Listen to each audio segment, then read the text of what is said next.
Earlier this year, I won an international science competition. And ever since then, a bunch of people have come up to me and asked, how on earth could a 15-year-old have come up with a new way to detect pancreatic cancer? My answer, a ton of hard work, a year and a half to be precise, and a ton of failures. Now, recently I developed a novel paper sensor for the detection of pancreatic, ovarian, and lung cancer. And it's 168 times faster, over 26,000 times less expensive, and over 400 times more sensitive than the current gold standard of detection. The best part is,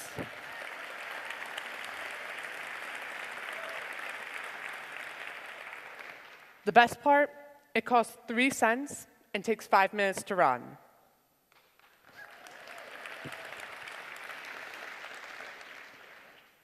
Now, it all began one day when I decided to go online and start researching statistics on pancreatic cancer. We had recently lost a close family friend who was like an uncle to me, who had succumbed to the disease of pancreatic cancer. What I found was eye-opening. Over 85% of all pancreatic cancers are diagnosed late, when a patient has less than a 2% chance of survival. That means less than 2 people out of every 100 die, or less than 2 out of every 100 survive.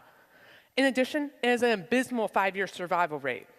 Only 5.5% of people will survive after 5 years. The average lifespan of someone with pancreatic cancer is 3 months. One of my dad's friends, actually, suffered of pancreatic cancer, and a week later, he was dead. So I was wondering why we are so bad at detecting pancreatic cancer. What I found was eye-opening and shocking to me. Our modern medicine is a 60-year-old technique. It's highly outdated and grossly inaccurate. It misses over 30% of all pancreatic cancers. In addition, it's pricey. It costs $800 per test, and it's not covered by insurance, so it's not an option for low-income patients. In addition, pancreatic cancer is a non-symptomatic disease. That means that all of its symptoms are really general, such as abdominal pain, jaundice, and so a doctor can't easily diagnose it. So then I started making a scientific criteria that I would imagine a sensor that was optimal would have. It would have to be simple, sensitive, selective, rapid, inexpensive, and minimally invasive to a patient. I was pretty confident that I could create such a sensor, but I wasn't quite sure how. And then I started doing a bit more research, and I found out why such a technological advancement hadn't been made.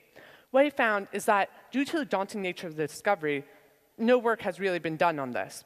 What is happening with pancreatic cancer when you diagnose it? You're looking for a cancer biomarker, or a protein that's found at higher levels in your bloodstream. And this sounds really straightforward, but it's anything but. You see, you have all this healthy blood, liters and liters of healthy blood, but you're looking for this tiny increase in this tiny amount of a protein. That's next to impossible. Essentially what you're doing is you're looking for a needle in a haystack, but worse, you're looking for a needle in a nearly identical stack of needles. And so then what I did is I began researching, because I had to find some target to look at. And I started actually with a database of over 8,000 different proteins found in pancreatic cancer. Luckily, on the 4,000th try, I finally hit gold, and I found this protein that I could use. Its name was mesothelin, and it's just your regular protein unless you have pancreatic, ovarian, or lung cancer, in which case it's found at a highly expressed level, a highly overexpressed, like really high levels in your bloodstream. And then the key about this protein is that it's found early in the disease, when a patient has close to 100% chance of survival. And so if I could detect this protein, then I could hopefully cure pancreatic cancer, basically. And so then I shifted my focus to trying to detect the protein, because that was the big question. And my breakthrough came in the most unlikely of places. It came in high school biology class, the absolute abhorror of innovation.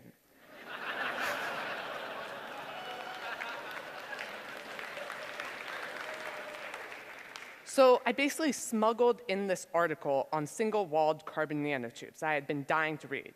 And a single-walled carbon nanotube is essentially an atom-thick tube of carbon that's, just imagine a really long pipe, and it's 1/50,000th the diameter of your hair. And it has these amazing properties. They're super, super cool. And they're like the superheroes of material science. And so then I was trying to roll over this concept of, we were learning about antibodies. And an antibody is basically a lock and key molecule that attaches specifically to a certain protein, in this case, the mesothelin. And I was trying to combine that specific reactivity to how carbon nanotubes are really sensitive to their network, all the three-dimensional structures of their network. And then it hit me. What I could do is I could put an antibody in this network, such that it would react specifically to the mesothelin, and then also would change its electrical properties based on that amount of mesothelin. Enough so that I could measure it with a $50 Home Depot ohm meter. So pretty easy. And just as I had this epiphany, my biology teacher storms up to me because she spotted me reading this article, snatches it out of my hand, and because I was supposed to be writing an essay, and then storms off and gives me a lecture. After class, I finally convinced her, after a huge lecture on how I should respect her and her class, I finally got my article back, because that's all I really wanted from her. And so then what I did is I began researching this promising idea. And then I needed a lab space, because you can't do cancer research on your kitchen countertop. And so basically what I did is I wrote up a budget, a timeline, a procedure, and materials list. So all the professors I emailed meant that I knew that I meant business.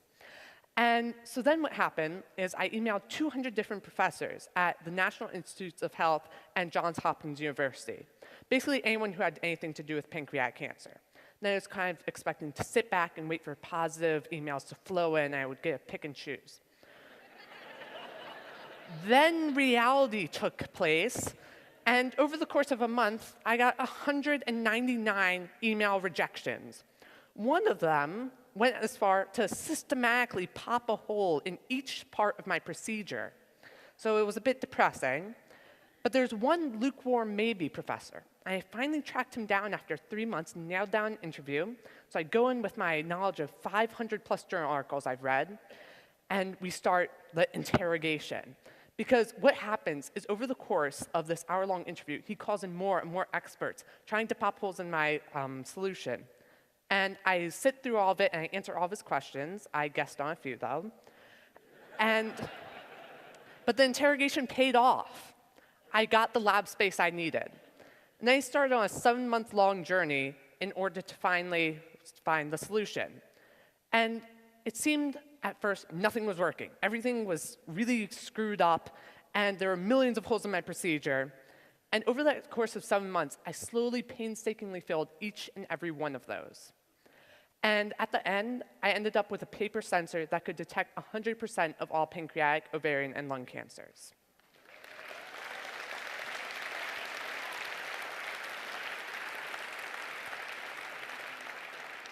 But I've learned a really important lesson over the course of my journey.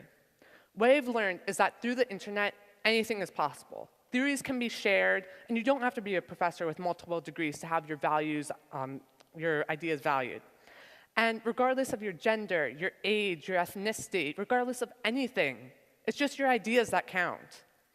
And to me, that's all that really matters. So redefining relevance for me is looking for new ways to use the internet. We really don't want to see your duck-faced pictures. Instead, you could be changing the world with the internet. You could help detect pancreatic cancer. So if I could detect pancreatic cancer, just imagine what you could do. Thank you.